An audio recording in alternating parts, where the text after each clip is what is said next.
I want to know what it takes for me to be what I truly am with full positivity and let go of everything else. Sure. Well, we'll talk about it like this.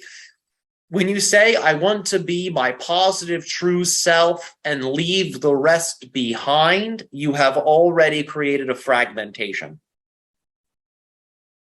You've already created a schism. As soon as you say, this is the true me, but that's the false me, you've already created a dichotomy.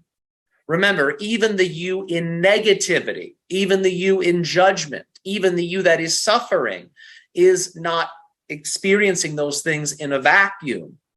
Remember, your true self, the true you, is dreaming up that suffering, is dreaming up that judgment, is dreaming up that negativity. So that version of you that you wish to perhaps leave behind is not some false self to be cast away. It is a self to be included. It is a self to be embraced. And once you have embraced that self, once you have included that self, you will then be in a position where you can begin to blend positivity and negativity, fire and water, summer and winter. They simply represent different poles. That's it. So once you have brought those two opposites together through the energy of inclusion and allowance, now you can actually begin to transform those imbalances, those negative energies. But if you simply wish to abandon those things and leave them behind, what you'll find is you won't really make much progress, because it's like you've planted one foot down on the ground, and that's the foot that represents that which you wish to leave behind. And with the other foot, you're attempting to walk forward. That represents you attempting to strive, to become more authentic, to become the positive self. You won't make much progress. You'll be unmoving in that way.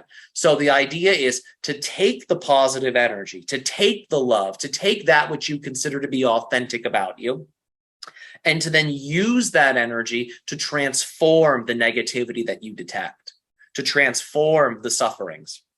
And this is a process that won't necessarily be overnight. This is a process that may be your experience throughout most of your life. And there's nothing wrong with that. When you notice yourself being more negative, that's an invitation to, again, slow down and reframe. How can you experience this negative situation in a more loving way, in a more nurturing way, in a more guided, lucid way? All you have to do is look at that negativity and choose to open your heart to it.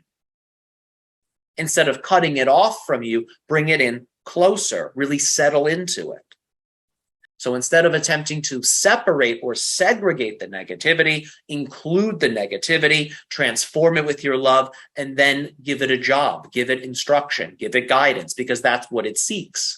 Because it feels unsupported and unguided, it creates chaos and havoc within one's life. So once you have given it that inclusion, once you have given it that loving energy, then give it guidance, give it instruction, and you'll find it won't really be able to unconsciously wreak havoc on your path. You'll become much more aware of it, and it will become much more balanced. And you will find that you in turn feel much more balanced. So you're already that authentic self, and the negative things that you see within you do not block you from that. Rather, they are the challenges that you must overcome in order to fully reveal that authentic foundation to your conscious mind.